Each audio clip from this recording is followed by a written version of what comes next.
Boa noite, doutores, doutoras, sejam muito bem-vindos a mais uma aula.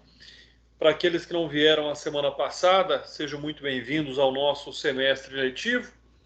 É sempre um prazer tê-los aqui. E vamos então dar continuidade aí às nossas aulas, ao nosso conteúdo, né? Vamos falar agora sobre o princípio da divisibilidade ou da indivisibilidade da ação penal pública, ou seja, né, qual é a posição com relação à possibilidade da divisibilidade ou não da ação penal pública. Né? Só para confirmar, doutor Flávio, confirme aí para mim, por favor, se está me ouvindo bem. Boa noite, professor. Tá ok, sim. Maravilha, Perfeito. então, doutor. Qualquer coisa é só chamar, estamos aqui atentos, tá bom? Tá Obrigado. ok. Então, pessoal, vamos lá, né? Vamos dar continuidade, temos muito conteúdo aí para analisar. Então, quando nós tratamos aí da ação penal pública, né, aquela que é de iniciativa do Ministério Público, vamos ficar atentos aí a essa possibilidade de se dividir ou não se dividir a ação penal, né? Então, o que nós temos a respeito disso? Primeiro, já deixo claro aqui, já deixo de forma bastante específica que o tema não é pacífico, tá? Então, ou seja, nós temos aí posicionamentos diferentes em relação à possibilidade da divisibilidade ou da indivisibilidade da ação penal pública, tá? Mas diante de tantas divergências doutrinárias, nós vamos então aí buscando o suporte, nós vamos aí nos apoiando então na jurisprudência, tá?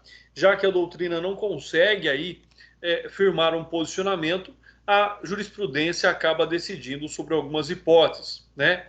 Então, a jurisprudência dos tribunais superiores aí, ela trata a matéria como sendo de forma pacífica, ou seja, né, a jurisprudência, na sua melhor forma, né, em julgamentos do STJ e do STF, posiciona-se sobre a possibilidade, sobre a divisibilidade da ação penal pública. Né? O que significa dizer? Eu posso ter duas ações tratando do mesmo fato, julgando pessoas diferentes, né? É isso que quer dizer. Então, é possível, sim, dividir uma ação penal, seja pela hipótese ali de um dos réus não ter sido localizado e o outro não. O processo não pode ficar parado para um enquanto o outro não foi localizado. Então, a jurisprudência firma aí o seu posicionamento na possibilidade da divisibilidade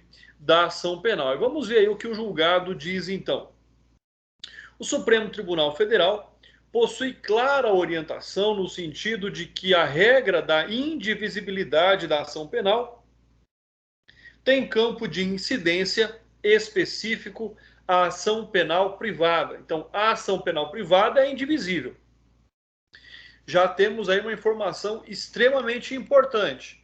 A ação penal privada é indivisível, o que não guarda, então, a mesma relação quanto à ação penal de iniciativa pública. Né? O princípio da indivisibilidade explica ainda neste julgamento.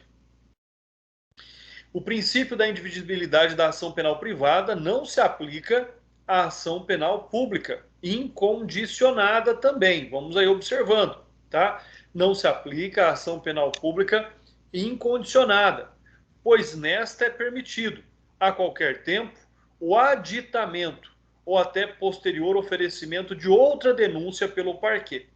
Assim, o não oferecimento imediato da exordial acusatória em relação aos demais investigados não implica em renúncia tácita ao direito de ação, como ocorre na ação penal privada, não gerando desta forma nulidade a ser reclamada. Então, o que significa isso? Né? Vamos supor que, vamos pensar assim, por exemplo, conforme a operação aí da Lava Jato, por exemplo. Vocês vão percebendo que é o mesmo processo, mas denúncias diferentes ou denúncias sobre agentes diferentes são propostas durante o processo, são acrescidas ao processo, elas passam a ter uma tramitação dentro do mesmo processo, tá? Então é essa a questão. Ou seja, se a denúncia, num primeiro momento, não abordar ali, não comportar todos os denunciados, todos os acusados, nada impede que durante o processo, dentro daquele mesmo processo, não é um processo à parte, não é outro processo, porque aquele processo já trata dos fatos relacionados, as provas já estão ali, né? Você pode muito bem utilizar muitas provas emprestadas que já foram produzidas ali por outras pessoas dentro do processo. Então, na verdade, o que se tem aqui é um envolvimento maior e, conforme está dito, nada impede que o Ministério Público possa oferecer outras denúncias após o oferecimento da primeira, ou oferecer denúncias contra outras pessoas pela prática do mesmo crime após o oferecimento da primeira denúncia, tá? Então, esse é uma regra, né? Por que que no direito, na ação penal privada, isso não se admite? Porque, naquela hipótese, né, o querelante, a partir do momento em que já não propõe a ação penal contra todos, existe uma presunção aí tácita, né, de não a convencionalidade, ou de não oportunidade, ou de não desejo, simplesmente, de processar os demais. Né? A questão que se coloca de forma exclusiva à ação penal privada é que, se existe o perdão em relação a um, esse perdão se estende aos demais. Então, o que vai acontecer? Se o querelante não processar todos, né, os querelados da ação, vão ali trazer para o seio do processo esse fato, dizer, olha, se ele não processou todos, eu não posso ser processado, não tenho esse direito de escolha, de determinação. Todos aqueles que são responsáveis pelo fato devem ser processados na mesma ação. E se não faz naquele primeiro momento, não há oportunidade, conforme nós estamos vendo agora, né, não há essa oportunidade da apresentação de outras denúncias dentro daquele mesmo processo que envolvam aquele mesmo fato, mas com agentes diferentes, pessoal. Se tiverem alguma dúvida, fiquem à vontade aí, perguntem que eu esclareço e explico novamente. Bom, já pegando o gancho, então, vamos falar um pouquinho da indivisibilidade da ação penal privada. Já expliquei, né, de forma aí, bastante subliminar, mas nós vamos explicar melhor isso agora. Né? Tanto é que o próprio artigo 48 do Código de Processo Penal, ele prevê o princípio da indivisibilidade da ação penal privada, pessoal. Então, só para ficar aqui bastante claro para todos vocês, o princípio da indivisibilidade se aplica tão somente nas ações penais públicas de iniciativa privada, tá? Então, ação penal de iniciativa privada, tá? Então, olha só, o que nós temos aqui, né, essa ação penal de iniciativa privada, somente a ela se aplica o princípio da indivisibilidade. Já vimos que as ações penais de iniciativa pública, né, ela é possível sim que haja essa divisão, né, quanto à acusação, né? Ou seja, a denúncia no primeiro momento não precisa abordar todos os envolvidos naquele fato. Isso pode ser feito, né, dialeticamente durante o processo. No tocante à ação penal privada, vige aqui o princípio da indivisibilidade, tá? E o próprio artigo 48 do CPP diz: a queixa contra qualquer dos autores do crime obrigará o processo de todos. E o Ministério Público velará pela sua indivisibilidade, né? Mesmo na ação penal privada, de iniciativa privada, o Ministério Público ele age, ele atua a custos legis. Então é imprescindível, é importante aí que nós observemos essas questões, tá? Então o artigo 48 ele é bastante claro, ele é bastante objetivo quanto a essa situação. E vale a pena aí fazermos a leitura novamente. A queixa contra qualquer dos autores do crime obrigará ao processo de todos. E o Ministério Público velará pela sua indivisibilidade. Ou seja, o que é que nós temos aqui? Ou processa todo mundo, ou não processa ninguém. É isso que significa, é isso que quer dizer o artigo 48. Né? Ou o querelante processa todos os envolvidos na prática do crime, ou não processa ninguém. E aí, então, essa atuação aqui do Ministério Público a custos legis, conforme eu já expliquei para vocês, né, é onde, então, vai gerar aí uma dúvida. Né? Por que uma dúvida? Porque nós sabemos que o Ministério Público não é titular da ação penal. Nós sabemos que o Ministério Público não pode, nós sabemos que o Ministério Público não pode intervir como titular da ação penal. Isso nós já sabemos. Né? E a celeuma aí, né, o imbróglio gerado, reside na possibilidade ou não de intervenção direta do parquê na peça acusatória. Então, será que o Ministério Público pode intervir na peça acusatória? Será que o Ministério Público pode aditar a queixa para incluir réus faltantes? Né? E isso poderia constituir aí uma temerária intromissão ao direito de ação do particular ofendido? Lógico que essa é uma questão extremamente importante. Lógico que essa é uma questão da qual nós não podemos aí nos desvencilhar, nós não podemos aqui deixar de compreender. Ou seja, se o querelante não ali inclui todos os querelados ou todas as pessoas envolvidas na sua queixa-crime, né? Nós já vimos que o Ministério Público vela pela indivisibilidade da ação penal privada. Ele atua na ação penal privada como fiscal da lei, a custos legis. Mas qual é o nível, qual é o grau aí de intromissão, de atuação do Ministério Público na peça acusatória da ação penal privada? Né? Esse é o grande questionamento. Né? Ou seja, essa é a grande situação. Ou seja, né, particularmente, penso que não poderia o Ministério Público aqui aditar a queixa-crime. Particularmente penso dessa forma. Tá? Ou seja, o que o Ministério Público pode? Ele pode, então, informar o juiz, olha, doutor, tá aqui faltando gente.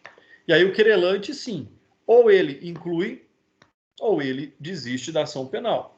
Tá? Então aí nós teríamos essa atuação, talvez aí como o melhor bom senso para essa situação.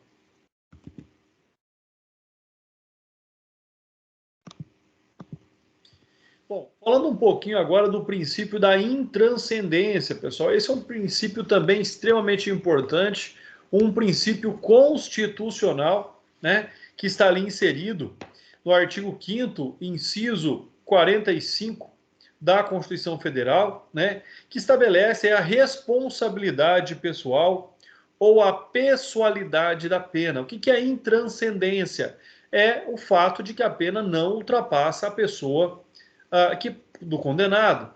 É o fato que a pena não pode ser atribuída a outra pessoa que não tenha praticado a conduta típica, até porque, como nós já sabemos, pelo estudo do direito penal, né, o que se observa é que a pena não ultrapassa a pessoa do condenado. Então, se a pena não ultrapassa a pessoa do condenado, de fato, nós estamos diante aí do princípio da intranscendência, né? Ele é um princípio constitucional, ele é um princípio muito dito no direito penal e, logicamente, que ele tem aí as suas consequências no direito processual penal, principalmente na fase de execução de pena.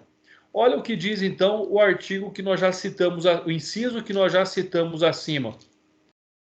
Nenhuma pena passará da pessoa do condenado, podendo a obrigação de reparar o dano e a decretação de perdimento de bem ser, nos termos da lei, estendidas aos sucessores e contra eles executadas. Só que o mais importante disso tudo, até o limite do valor do patrimônio transferido. Então quer dizer que, se alguém for condenado a pagar uma pena de multa, né, pode receber esse valor dos herdeiros? Pode ser, existe uma condição extremamente importante.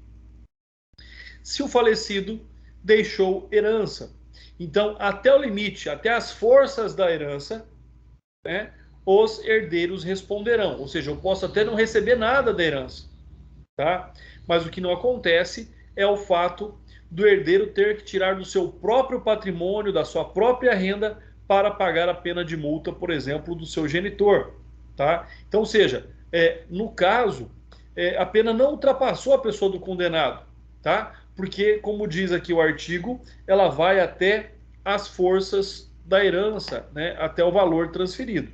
Então, na verdade, não é o herdeiro que está pagando, ele está deixando de receber herança porque ela responde pelas dívidas do falecido, tá? Nenhum herdeiro responde com seu patrimônio particular pelas dívidas do falecido, né? Do seu antecedente aí, do seu antecessor, nenhuma pessoa, né? Agora, o patrimônio do falecido responde por todas as dívidas que ele deixar.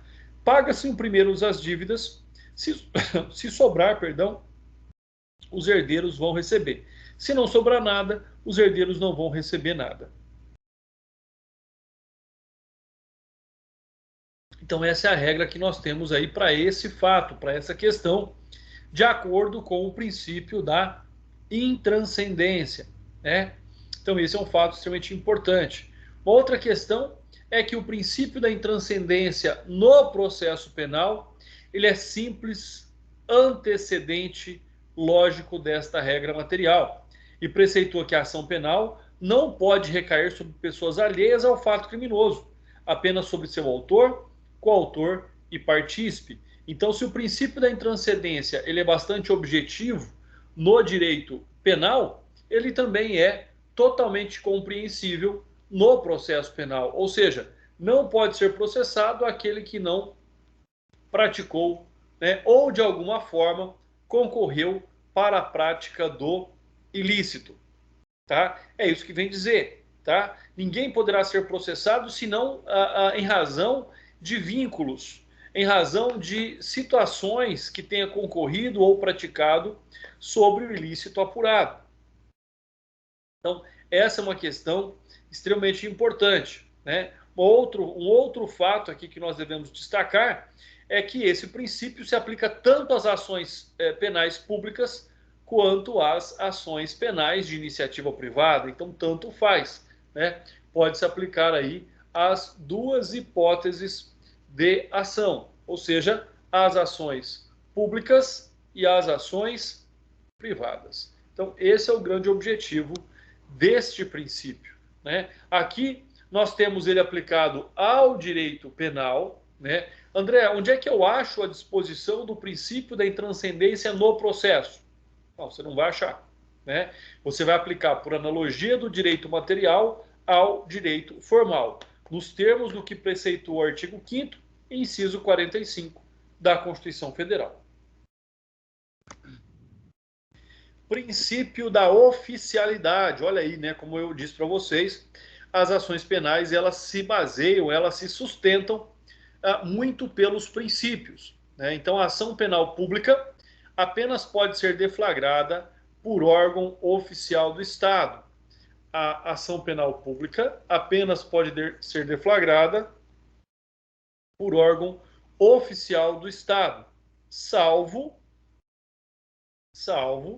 a hipótese da ação penal privada subsidiária da pública, né? Como nós falamos na aula de ontem, a condição ou a situação em que o Ministério Público não apresenta a denúncia no prazo de 5 dias em caso de réu preso ou 15 dias em caso de réu solto, a partir, né, contando-se esse lapso temporal, da entrega da carga dos autos, né, da vista dos autos ao Ministério Público. E sobre esse tema, né, o Pacelli diz algo extremamente importante, ou seja, o princípio da oficialidade, ele na verdade deriva do princípio da obrigatoriedade. Então, ou seja, aquele que de fato é um órgão oficial, é um órgão público, né, e como nós já falamos também, ele tem a obrigatoriedade da interposição da ação penal em existindo indícios e indícios de autoria e a materialidade do crime. Pessoal, o que não pode faltar é a materialidade, né?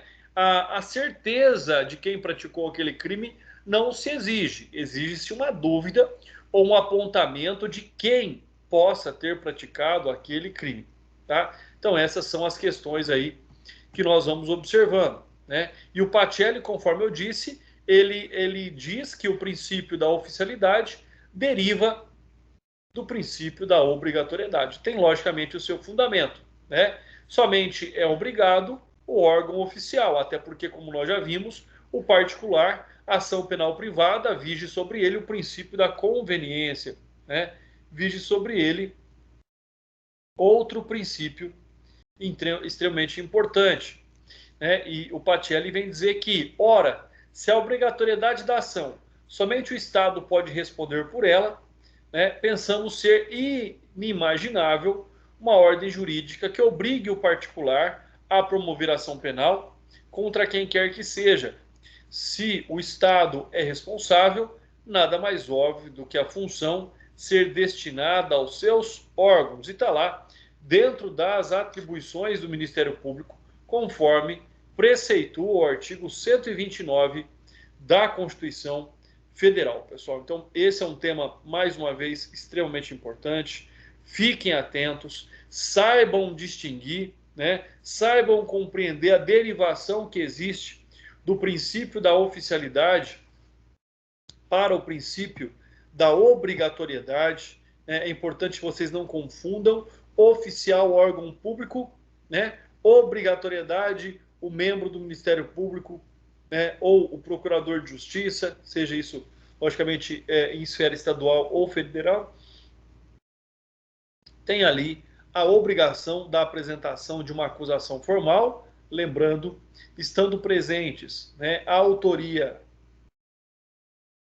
talvez até duvidosa, ou seja, os indícios de autoria, mas, por outro lado, a certeza da materialidade daquele crime. Então, essas situações são aí, é necessário que nós possamos observar sobre o aspecto de que, a partir do momento em que nós temos a derivação do princípio da oficialidade, do princípio da obrigatoriedade, né, e isso é algo que torna-se cada vez mais, então, lógico para nós. No tocante aí à ação privada subsidiária da pública, como eu já disse para vocês, nós temos uma exceção.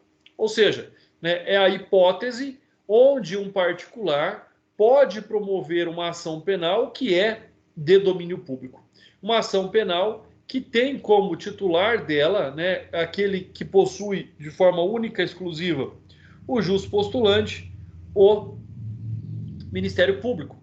Mas para isso, né, o artigo 29 do Código de Processo Penal e o artigo 5º, inciso 9º, né, inciso 59 da Constituição Federal falam sobre esse tema, né? Ou seja, o artigo 29 do CPP será admitida a ação privada nos crimes de ação pública, se esta não for intentada no prazo legal, cabendo ao Ministério Público aditar a queixa, repudiá-la e oferecer denúncia substitutiva, e intervir em todos os termos do processo, fornecer elementos de prova, interpor recurso e, a todo tempo, no caso de negligência do querelante, retomar a ação como parte principal. Então, o que nós temos aqui é lembrar mais uma vez que os prazos para o oferecimento da denúncia, né, ou seja, 5 dias réu preso e 15 dias réu solto, são prazos impróprios. São prazos nos quais, se o Ministério Público os perde, não causa, não tira dele ali a prerrogativa, o direito, né, de intervir, propor, né, e como o próprio texto aqui traz para nós, vamos aqui marcar o que ele pode fazer. Então ele pode, primeiro, aditar a queixa, depois ele pode repudiá-la, pode ainda oferecer uma denúncia substitutiva. Aí você vai falar assim, André, mas ele pode oferecer uma denúncia substitutiva Após aquele prazo de 5 ou 15 dias? Pode, porque o prazo para ele é um prazo impróprio, né? Intervir em todos os termos do processo, fornecer elementos de prova, interpor recurso e, a todo tempo, em caso de negligência do querelante, retomar a ação como parte principal. É tudo que o querelante mais quer, né? O querelante nem queria ter proposto, apresentado essa ação penal privada, né? Se o Ministério Público assim o tivesse feito no prazo legal, por mais que o prazo seja um prazo impróprio. Já o artigo 5º, inciso 59, diz que será admitida a ação privada nos crimes de ação pública se esta não for intentada no prazo legal. Então fiquem atentos também, né? Observem aí essas questões, observe essas características, essas minúcias da ação penal, tá? Então é algo que nós não podemos aí deixar passar em vão. Sobre ainda esse nosso tema, sobre ainda essa nossa análise, né? Nós temos que a ação penal subsidiária da pública conta com várias peculiaridades e detalhes. Será melhor, né, falada aí posteriormente. Vamos falar um pouquinho sobre o princípio da autoritariedade, ou seja, algo que está relacionado com o autoritarismo, né? O que nós temos a respeito disso, então? Princípio da autoritariedade. Parece ruim, né? Parece uma coisa aí que foge àquilo que nós esperamos do poder judiciário. Nós não esperamos nada que seja autoritário, né? É algo extremamente aí conflitante quando nós ainda não aqui estudamos o que significa o princípio da autoritariedade. Mas, de todo modo, já, né, observando aí, é um termo que pega mal. É um termo tal que não combina com aquilo que ele significa, tá? Por quê? Porque este princípio estabelece que órgãos de persecução penal são caracterizados como autoridades públicas. O que é um órgão de persecução penal, né? É um órgão que tem como condição, que tem como finalidade a investigação da ação, né? Então, essa autoritariedade é extremamente importante. Se vocês pensarem bem, não sei se vocês já fizeram essa compreensão, essa observação, né? A quem está submetido o delegado de polícia? A autoridade responsável pela persecução penal, né? Pelo inquérito policial, está vinculado a quem? Está vinculado ao Poder Judiciário ou está vinculado ao Poder Administrativo? Eles são submetidos a quem? Né? Então, na verdade, é uma função administrativa, não é uma função judicial, né? Eles estão vinculados à Secretaria de Segurança Pública do Estado de São Paulo, por exemplo, ou do Estado de Minas Gerais, né? A autoridade máxima sobre eles é o governador do Estado. É onde nós temos, então, essa questão da autoritariedade. Mas compreendam aqui essa autoritariedade não como uma imposição, né, por mero capricho. Não estou falando de ninguém autoritário, né? Não estou falando de ninguém que vai desrespeitar a lei. Pelo contrário, né? Pelo contrário.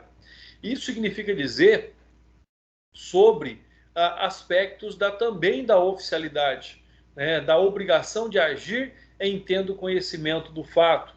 E aí o Pacelli, mais uma vez, traz para nós a sua lição, a sua doutrina, que diz: no campo da oficialidade, mencionam-se ainda as regras da autoritariedade e da oficiosidade. A primeira, dizendo respeito ao exercício das funções persecutórias por autoridades estatais. A segunda, explicitando o dever de procedimento ex officio das apontadas autoridades.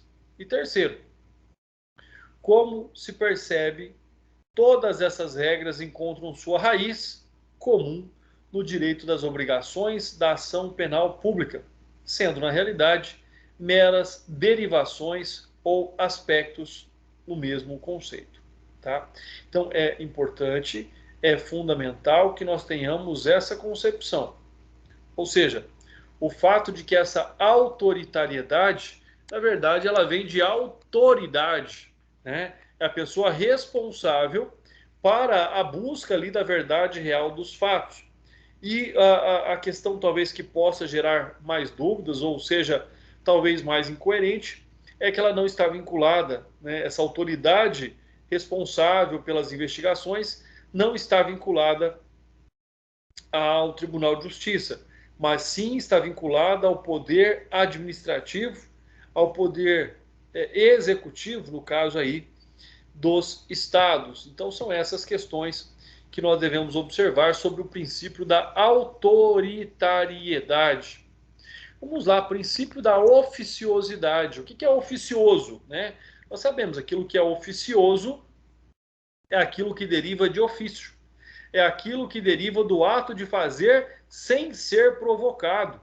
Então, o princípio da oficiosidade é a obrigação que alguém assume, é a obrigação que alguém se compromete em razão do cargo que ocupa e, logicamente, deve agir sem que seja provocado. No campo das ações penais públicas condicionadas, este princípio encontra ali a sua mitigação, a sua exceção, já que ninguém pode agir senão após a autorização, a representação da vítima. Então, é algo também aí importante. O artigo 24 diz que nos crimes de ação pública, esta será promovida por denúncia do Ministério Público, mas dependerá, quando a lei o exigir, de requisição do ministro da Justiça ou de representação do ofendido. Então, essa aí é uma outra característica que nós temos sobre esse tema. Tá? Essa é uma outra característica que nós temos sobre esse tema. Uma questão que vem aí é elucidar um pouquinho esse fato, mais uma vez falando, da obrigação de ofício de agir sem ser provocado. São aquelas exceções. As exceções são a representação do ofendido ou a requisição do ministro da Justiça. E aí nós vamos observando que são requisitos bastante simples, são requisitos muito coerentes. Então, nessa situação, não há que se falar aí em inquérito policial, tampouco em oferecimento da denúncia ou consequente deflagração da ação penal. Então, ou seja, são esses fatos, são essas circunstâncias que hoje estão impedindo muitos advogados aí de exercerem a sua função, E é importante falar sobre isso, ou seja, no dia da nossa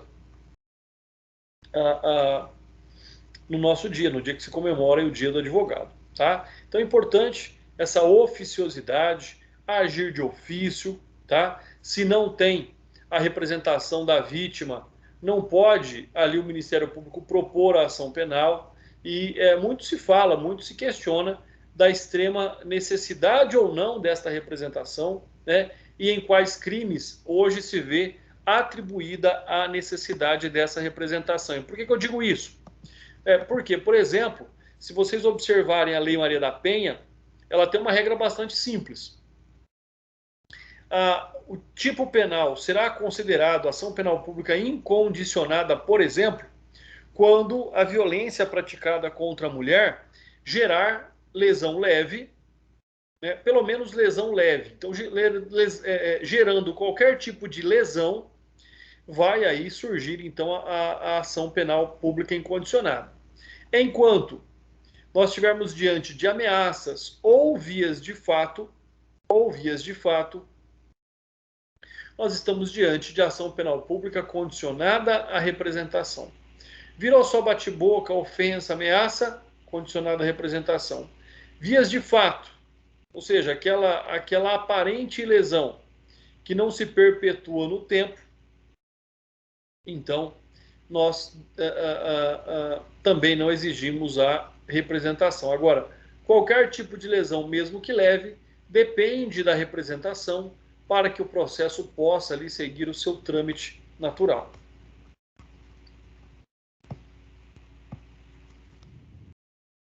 Ação penal pública incondicionada, pessoal. Como já falamos, A ação penal pública incondicionada, ela é a regra. Como nós vimos a aula passada, como nós vimos ontem, né? Até compartilhei com vocês aqueles artigos que diziam isso.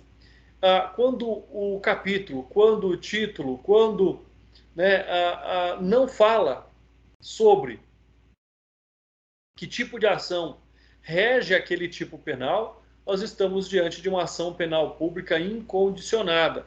Quando for uma ação penal pública condicionada, ali estará escrito somente se procede mediante representação. Quando for uma ação penal privada, ali estará escrito somente se procede mediante queixa-crime. Então, ou seja, né, o artigo 129, a partir do momento que ele traça as funções institucionais do Ministério Público, aqui no seu inciso 1º, diz que é uma função, é uma obrigação do Ministério Público promover privativamente a ação penal pública, na forma da lei. Olha, privativamente. Percebam que ele não fala exclusivamente, porque existe a hipótese aqui da possibilidade da ação penal privada subsidiária da pública. Então essa é uma outra questão que nós vamos aí observando. Passando aqui para a próxima tela, o parágrafo 1º diz que a ação pública é promovida pelo Ministério Público, dependendo quando a lei o exige, e aí nós já sabemos, né, quando exige aí a representação do ofendido ou a requisição do ministro da Justiça. Mas olha só, quando a lei exigir. Então, ou seja, se a lei não exige, se a lei se faz silente, não toca no assunto, como eu já disse, estamos diante de uma ação penal pública incondicionada. Nós teremos as exceções: ação penal pública condicionada à representação, ação penal privada, e isso estará expresso no texto da lei. E isso estará expresso no corpo da lei. Tá? Então, fiquem atentos também a essas características. Sempre que a lei silenciar, estamos diante de uma ação penal pública incondicionada. Do contrário, terá lá expresso disposições em contrário.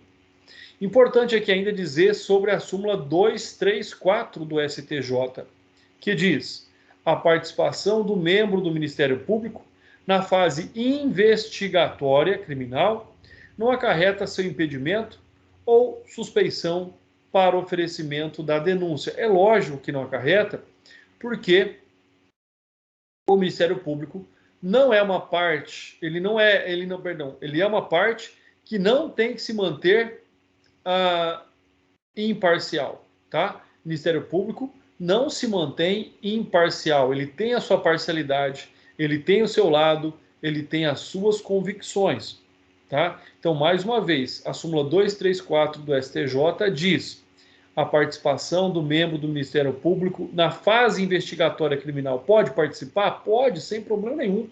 Tanto é que cada vez mais os membros do Ministério Público desejam ter o poder de investigar, né? E nessa situação, então, ele não estaria impedido aí de oferecer a denúncia, mesmo tendo participado das investigações. Eu acho que não é um impedimento, eu acho que é uma vantagem. Quanto mais o Ministério Público conhecer das investigações, né, mais informações ele vai ter para poder apresentar uma denúncia nos termos corretos. Então, na verdade, eu não sou contra, eu sou um defensor de que cada vez mais o Ministério Público atue nas investigações, né? Porque nós vemos aí muitas denúncias, muitas acusações em total desconformidade com o inquérito. Por exemplo, um cliente meu teve um inquérito relatado e a delegada concluiu que ele teria praticado homicídio culposo na direção de veículo automotor. A delegada é a que esteve mais próximo do caso até aquele momento, que ouviu todas as pessoas, que sentiu o drama do acusado em momentos posteriores ao fato. Mas já que a compreensão do delegado não vincula o juiz e nem o promotor naquele caso, naquela hipótese concreta, compreendeu que o meu cliente teria praticado homicídio com dolo eventual na direção de veículo automotor, e assim o juiz, ao final da primeira fase ali do tribunal do júri, o pronunciou para ser julgado pelo tribunal do júri. Então, ou seja, essa é uma outra característica muito interessante. Bom, um outro fato aqui que nós vamos observando já aí na sequência, a questão da ação penal pública condicionada. Né? A incondicionada, pessoal, é extremamente fácil. Tá? A incondicionada é a regra. Poucas são as hipóteses de ações penais condicionadas à representação, ou seja, ações penais que se vinculam, que se derivam de crimes dos quais, para o Ministério Público propor a ação penal, depende aí de uma representação. Né? Então, sobre essa situação, sobre esse contexto, sobre essa hipótese de ação penal pública, nós temos o parágrafo 1º do artigo 100 do Código Penal. Código Penal, pessoal. A ação pública é promovida pelo Ministério Público, dependendo quando a lei o exige, de representação do ofendido ou de requisição do ministro da Justiça. Lembre-se, então, que essas condições aproveitam, inclusive, para o inquérito policial, que não vai poder ser instaurado e desenvolvido sem elas, ou seja, né, os artigos 5º e parágrafo 4º do Código de Processo Penal. O que é a representação? Qual é o conceito de representação? Qual é a definição de representação?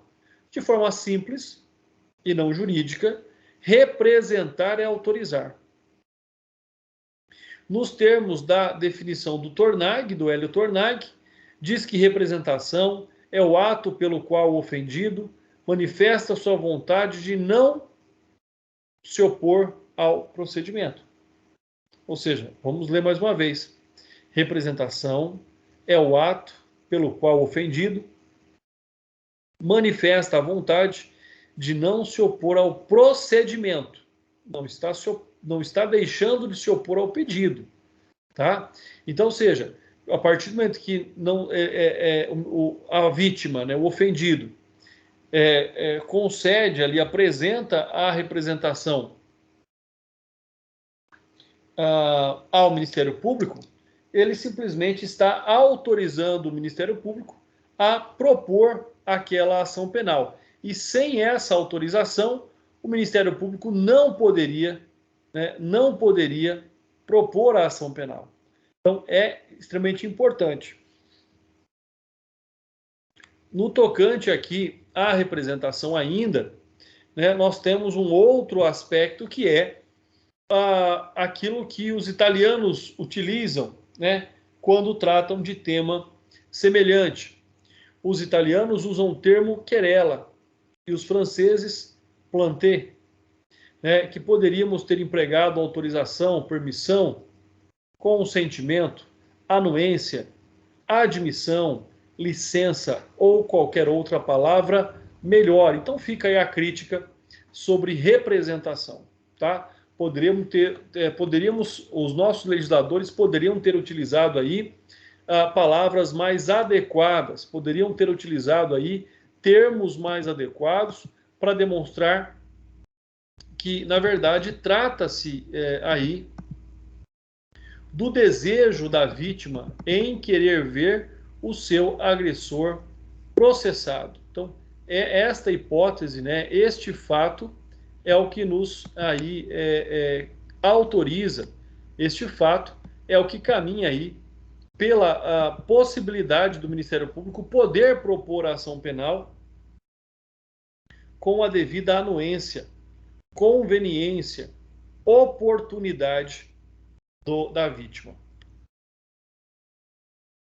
Qual é a forma e a natureza jurídica da representação? Para isso, nós temos aqui inicialmente 2 artigos que tratam a respeito, né? Além desta representação ser uma condição de procedibilidade, Nos crimes de ação pública, esta será promovida por denúncia do Ministério Público, que dependerá, quando a lei o exige, conforme nós já lemos anteriormente, de requisição do ministro da Justiça, ou de representação do ofendido, ou de quem tiver qualidade para representá-lo. Bom, além disso, nós temos que ver aí como e quando essa representação pode ser feita. Qual é o lapso temporal dela, né? O lapso temporal são 6 meses, tá? Então isso eu já adianto para vocês. A partir do fato, a vítima tem até 6 meses para representar ao Ministério Público, ao juiz de direito ou ao delegado de polícia, né, o seu desejo, a sua vontade de processar o seu agressor. Então, o artigo 39 diz que o direito de representação poderá ser exercido pessoalmente ou por procurador com poderes especiais, mediante declaração escrita ou oral, feita ao juiz, ao órgão do Ministério Público ou à autoridade policial. Uma questão aqui que eu já adianto para vocês é: se a representação for feita à autoridade policial, o Ministério Público deve, quando do oferecimento da denúncia, confirmá-la. Por que eu estou dizendo isso? Porque eu já vi na prática, a pessoa, por exemplo, um crime de ameaça, eu já vi na prática a parte, né, a vítima, representar a autoridade policial. Com base nesta representação, o Ministério Público apresenta a denúncia. Em juízo, o juiz pergunta para a parte se ela de fato deseja representar. Ela diz que não. Mas a senhora não confirmou a sua representação ao Ministério Público? O Ministério Público não confirmou com a senhora? Não. Né, aquele dia na delegacia eu estava muito nervosa, ou hoje eu não quero mais. O Ministério Público não perguntou para mim se eu queria representar ou não, né? E eu vi processos serem encerrados ali de plano, né, por total ausência de condição de procedibilidade. Então, mais uma vez, o artigo 39 diz: o direito de representação poderá, ou seja, ninguém é obrigado a representar também. Aqui aplica-se o princípio da conveniência, da oportunidade e da vontade. Então, o direito de representação poderá ser exercido pessoalmente ou por procurador com poderes especiais, mediante declaração, seja esta escrita ou oral, feita ao juiz ao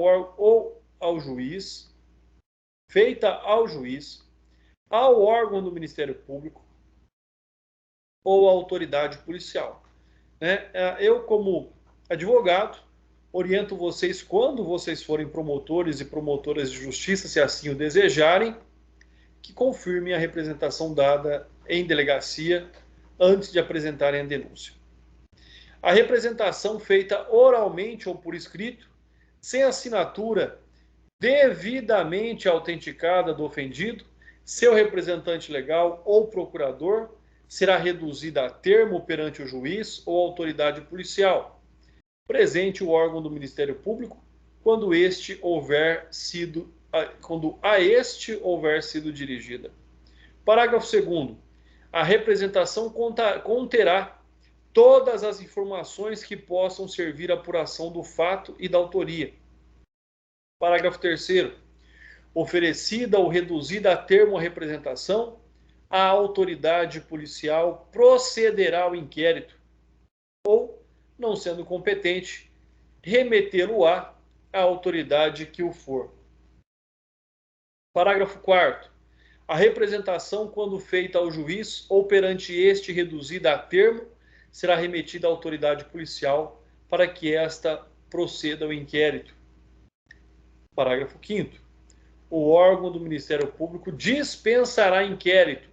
Olha, é aí que nós temos a certeza daquilo que vocês já estudaram lá atrás, de que o inquérito policial não é obrigatório, de que o inquérito policial ele é dispensável, não é um ato processual, é um ato administrativo, persecutório, do qual não existe ali contraditório.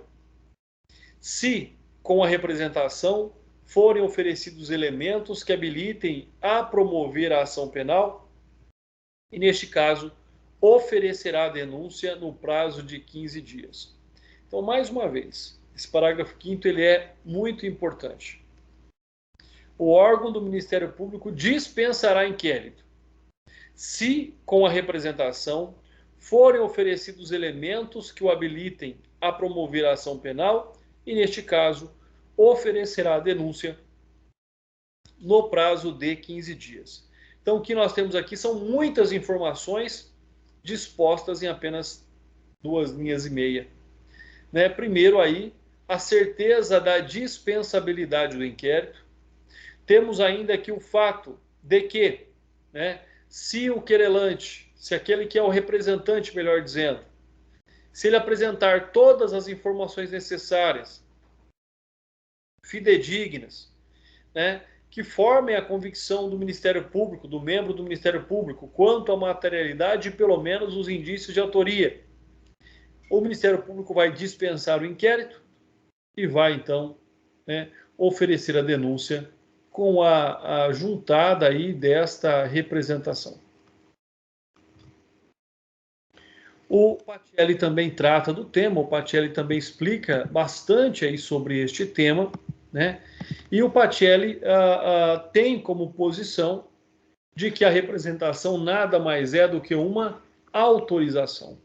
Até porque o titular da ação penal é o Ministério Público. Mas, para que ele possa propor, então, a ação penal, depende da autorização, da representação da vítima. E o que ocorre se o juiz recebeu a denúncia em crime de ação penal pública condicionada sem a representação ou a representação ilegítima? O que vai acontecer nessa situação? Ou seja, o Ministério Público propõe a denúncia sem representação ou com representação ilegítima, de pessoa que não está autorizada a representar. Então, nessas duas situações, ainda a denúncia pode ser regularizada dentro de um prazo decadencial de 6 meses. Ou seja, conforme eu já havia dito, o mesmo prazo que a vítima tem para representar, tem o Ministério Público para regularizar esse processo, né? Então, nessa situação, nos termos do artigo 38, não há nulidade insanável, tá? Ou seja, pode até ter uma nulidade, mas ela é sanável. Qual é a nulidade? O oferecimento da denúncia sem a representação. Os atos praticados até então são aproveitados e o processo segue normalmente, ou seja, não causa aí um prejuízo excessivo ao Estado em relação ao fato de que, se o Ministério Público apresentou a denúncia de forma ainda lacônica, né, se ele não apresentou a sua autorização para poder apresentar aquela ação penal, ou seja, existe aquele prazo decadencial de 6 meses, a fim de que ele possa corrigir isso. Ou seja, chama lá a vítima no gabinete e colha a vontade dela, ou seja, verifique de fato o desejo dela em representar ou não. Se a representação é oferecida ou regularizada após o decurso do prazo decadencial, ou seja, após os 6 meses,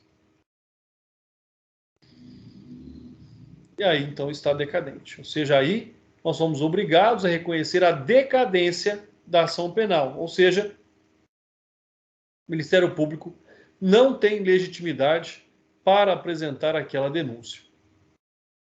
Olha só o entendimento aí do Avena.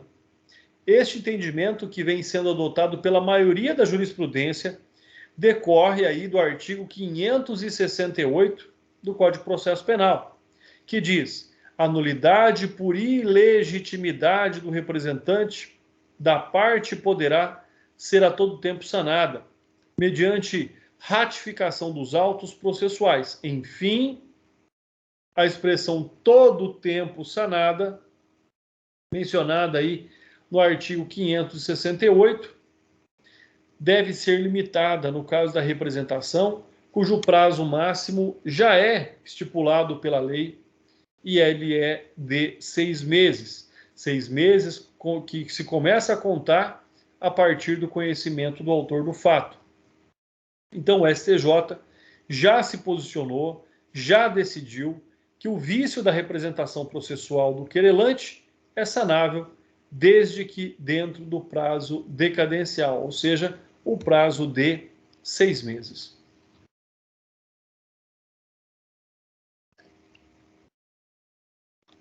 Importante dizer ainda quem são os destinatários da representação.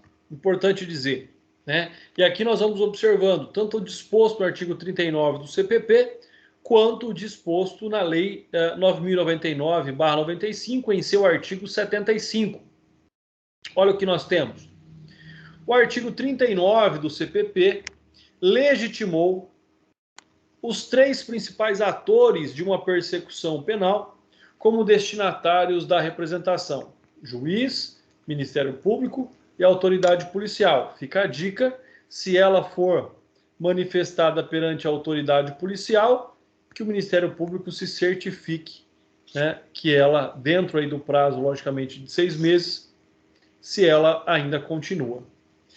Né, é o que diz o artigo 39. Já o artigo 75 da Lei Especial, da Lei 9.099/95, diz que não obtida a composição dos danos civis, será dada imediatamente ao ofendido a oportunidade de exercer o direito de representação verbal, que será reduzida a termo. O não oferecimento de representação na audiência preliminar não implica na decadência do direito, que poderá ser exercido no prazo da lei, ou seja, no prazo de 6 meses. Então, essa é uma outra situação.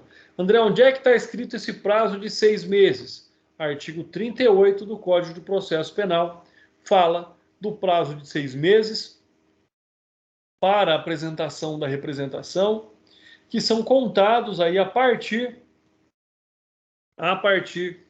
do conhecimento do autor do fato. Titularidade ou legitimidade do ofendido, né? E aí, o que significa dizer? Todo ofendido tem legitimidade para oferecer representação? Pessoal, quando vocês veem os termos todo, nunca, logicamente que não, tá? O ofendido, logicamente, ele, em algumas hipóteses, ele precisa, né, de preencher algumas condições. Então, primeiro, nós temos o que dispõe o artigo 39, conforme nós já falamos. A representação ela poderá ser exercida pessoalmente ou por procurador, né? E aí o advogado não pode se esquecer, com poderes especiais, tá? Um outro fato que nós devemos observar aqui é no caso do menor de 18 anos. Nessa situação, a representação poderá ser externada por um representante legal. Então, o ofendido maior e capaz, né, não há problema nenhum. Então, se a vítima for maior de 18 anos e mentalmente capaz, somente ela poderá exercer a representação, tem legitimidade exclusiva ou capacidade processual autônoma, né? E a capacidade ela é avaliada nos termos lá do artigo 5º do Código Civil. Percebam aí, então, a interdisciplinariedade entre as matérias, né? O artigo 5º do Código Civil diz: a menoridade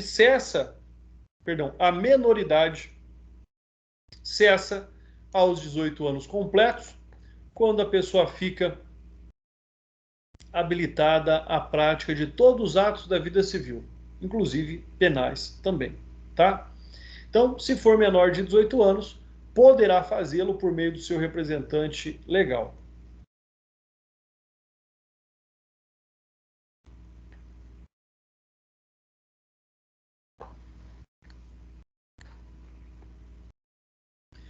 Nós temos aí algo também importante, cabe aqui frisar, que é a súmula 594 do STF, que diz: os direitos de queixa de representação podem ser exercidos independentemente pelo ofendido ou por seu representante legal, né? Que é o que diz aí a respeito, então, né, do menor ou do incapaz. Ou seja, quando for menor de 18 anos ou portador de deficiência mental, a representação passará a ser do seu representante legal, independentemente da vontade daquela, né? Se a pessoa é menor de idade ou é incapaz, não tem aqui como impedir essa vontade, esse desejo do representante legal, né? E o Lima diz isso. Devido ao informalismo que impera em sede de representação, ou seja, você pode fazer verbal, você pode fazer por escrito, pode fazer pessoal, pode fazer por procurador com poderes especiais, pode fazer nas hipóteses que nós estamos vendo agora por representante legal. A jurisprudência entende que qualquer pessoa que de alguma forma seja responsável pelo menor poderá oferecer representação, tais como avós, irmãos, pessoa com quem dependa de quem dependa economicamente.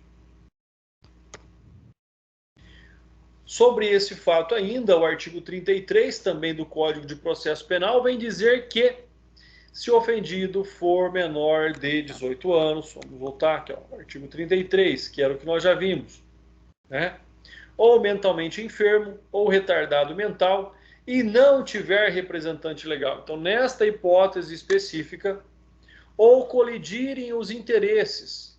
Às vezes o menor quer uma coisa, o representante legal quer outra, né? O direito de queixa passará a ser exercido por procurador especial. Pessoal, olha aqui uma falha de redação de novo. Nós não estamos falando de queixa, nós estamos falando de representação, tá? André, mas e a queixa-crime na ação penal privada? Também pode, mas o assunto que nós estamos observando é a representação. Então aqui poderia ser incluído queixa ou representação. Sendo menor de idade, a hipótese é a mesma. Sendo menor de idade, sendo menor de idade, né, importante aqui frisar, que quando colidirem os interesses, o juiz nomeará de ofício ou a requerimento do Ministério Público, né, alguém, né, um curador especial para representar os interesses desse menor. E a nomeação desse curador, ela tem aí duas situações com relação à representação, né? Nomeado o curador, ele será obrigado a oferecer a representação conforme o desejo do menor? Parece estranho, né? A primeira posição é, espelhando a maioria da doutrina e a qual nos filiamos, no sentido de que a nomeação do curador não impõe a este a obrigação de oferecer a representação contra o autor do crime, incumbindo-lhe a de analisar a conveniência deste procedimento segundo os interesses do incapaz. Então, vou até grifar aqui, porque essa é a posição que eu comungo, tá? O curador especial não é obrigado a apresentar a representação.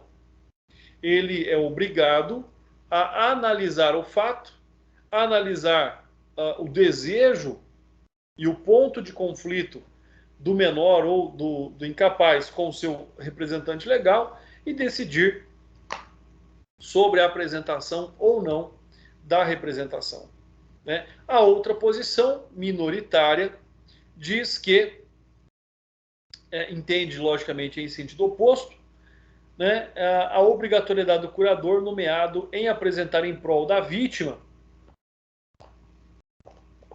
já que esta agindo como substituto processual, né, ou seja, defendendo interesses alheios em nome próprio. A questão a dúvida e o que questiona essa teoria é se esse é o interesse legítimo, tá? Então é essa questão que se observa. No caso das pessoas jurídicas, né, as pessoas jurídicas são representadas pelos seus prepostos. Então, por exemplo, a representação ou a interposição de uma ação penal privada. Nessas situações, né, ela será então representada pelos seus diretores ou sócios, aqueles que tiverem o poder de mando, aqueles que tiverem o poder de controle. E ainda, em caso de morte da vítima, como fica o oferecimento da representação? Se a vítima morre, a representação ainda não foi apresentada, como é que fica? Então, nessa situação, nós temos o que dispõe o artigo 24, parágrafo 1º, ou seja, no caso de morte do ofendido, ou quando declarado ausente por decisão judicial, o direito de representação passará, nos termos lá do artigo 31, ao cônjuge, ascendente, descendente ou irmão.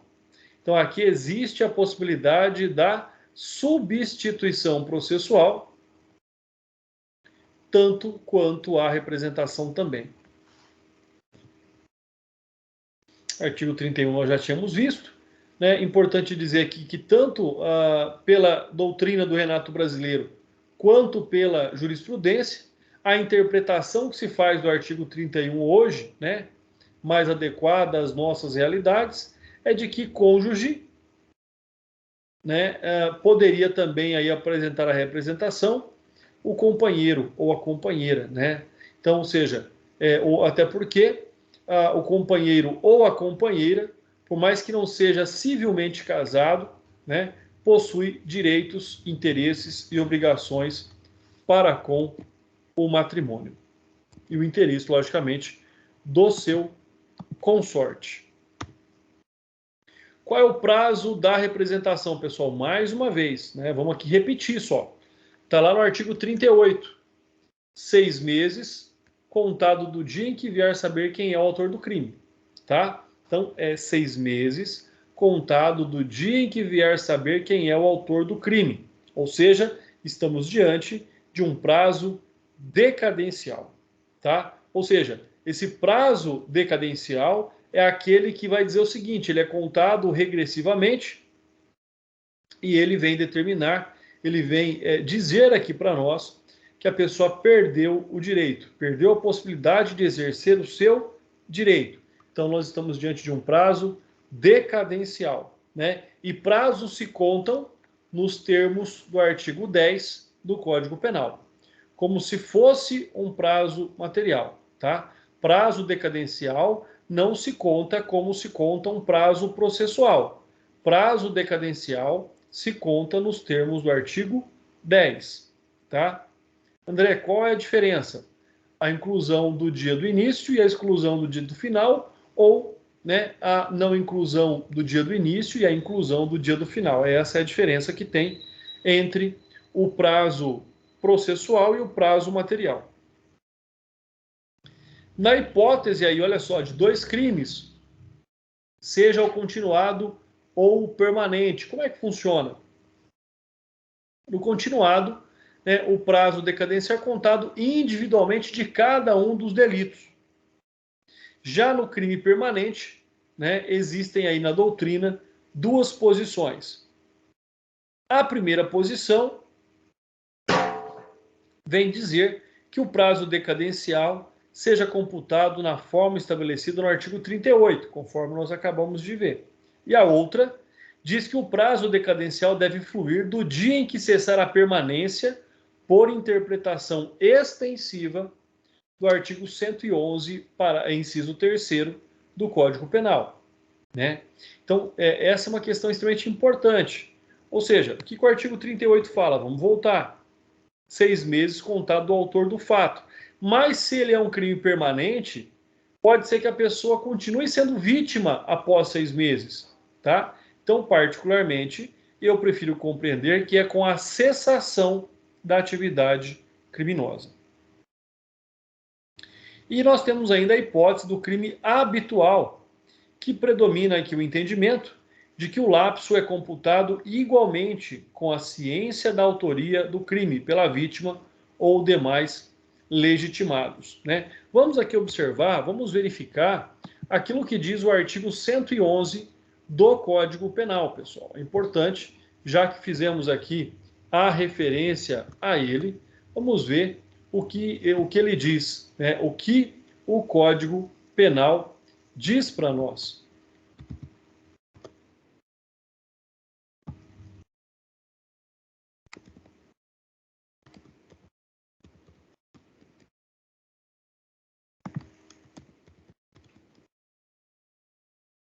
E o artigo 111, então, diz o seguinte, né? Artigo 111, inciso 3º.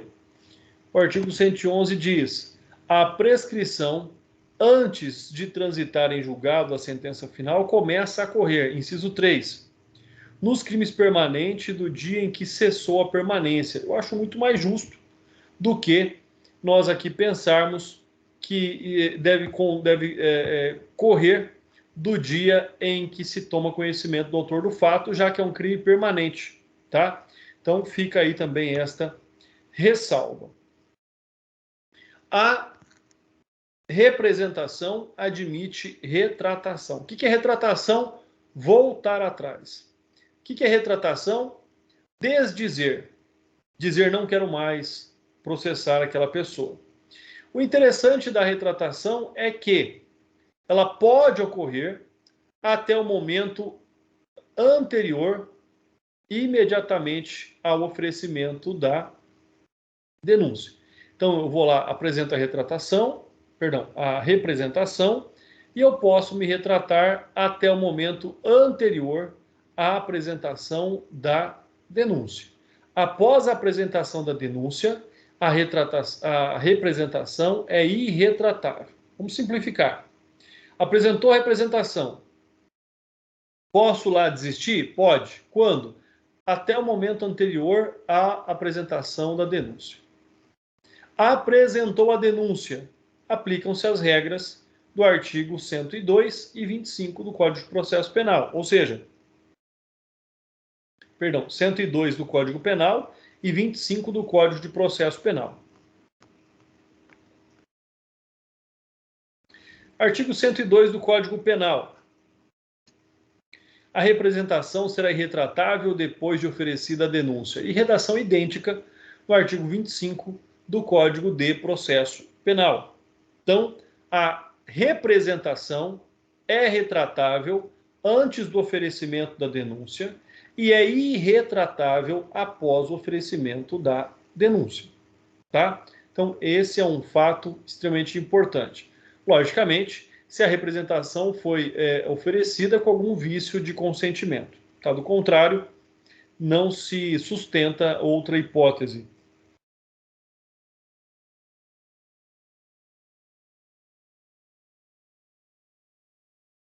Uma outra questão importante da representação é que não cabe ao representante, não cabe à vítima, dizer contra quem ele está representando, né? Até porque existe a obrigatoriedade do Ministério Público, em havendo indícios de autoria e de materialidade, né, apresentar ali a denúncia. Então, o importante é dizer que a representação ela é em relação ao fato e não aos autores do fato. Aí eu quero representar em relação a fulano, mas não quero representar em relação a Beltrano. Não, não pode. Tá? Isso compete ao Ministério Público. Ou você quer representar ou não quer. Né? É essa a questão. Contra todos ou contra nenhum. Mas isso cabe, logicamente, ao Ministério Público.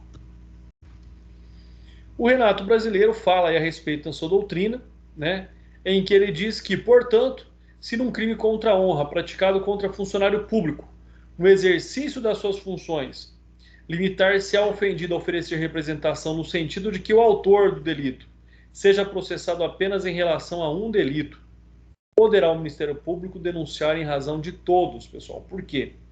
Olha só, né? Com relação ao funcionário público, crime contra a honra praticado contra funcionário público, esse crime não foi praticado contra a pessoa. Esse crime foi praticado contra o cargo que essa pessoa exerce, que essa pessoa tem. E esse cargo é público. Então, nessa hipótese, em relação a essa conduta,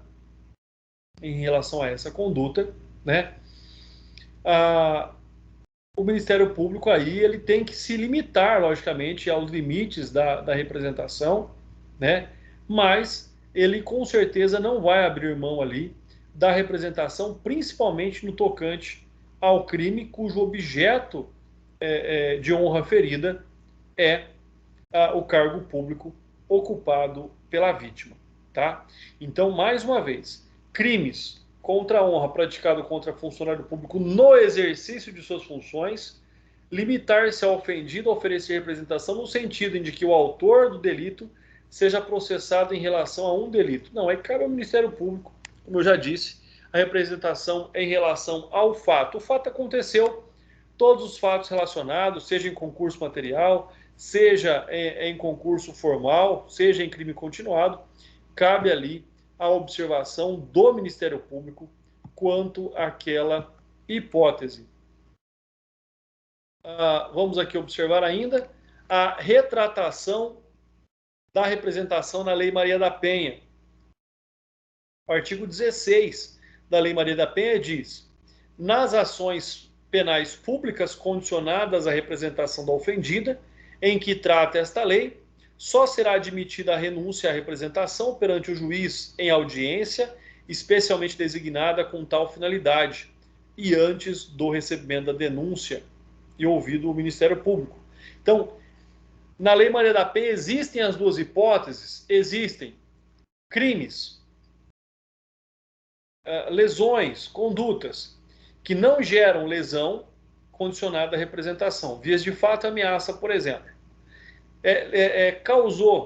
Gerou qualquer tipo de lesão, mesmo que leve, aí então é ação penal pública incondicionada. Então, existe a possibilidade da retratação na Lei Maria da Penha? Existe.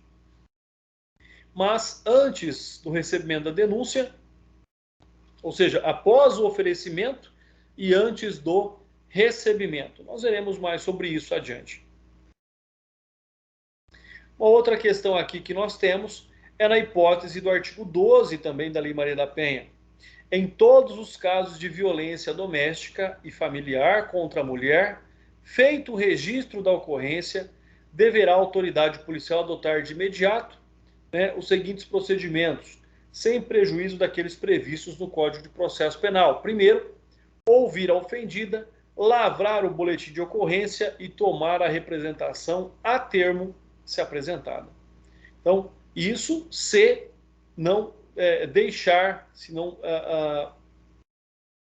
ocorrer a lesão corporal, tá? Se ocorrer lesão corporal, manda para o ML com base no laudo, tem lesão mesmo que leve, tem, a ação ela é pública incondicionada. E aí, pessoal, para finalizar a nossa aula de hoje, então, a audiência a que se refere o dispositivo não é a de designação obrigatória. É uma audiência que é marcada para a confirmação da representação da ofendida nos termos da Lei Maria da Penha. Tá? Então, apresenta-se a denúncia, marca essa audiência de confirmação de representação e aí, depois, o processo segue o seu trâmite natural. Com base nisso, retornaremos aí na data do dia 18/8. Pessoal, se tiverem alguma dúvida, estou aqui à disposição de vocês. Fiquem à vontade, temos tempo ainda, fiquem à vontade para manifestar, para perguntar, tá bom? Fiquem à vontade aí, pessoal.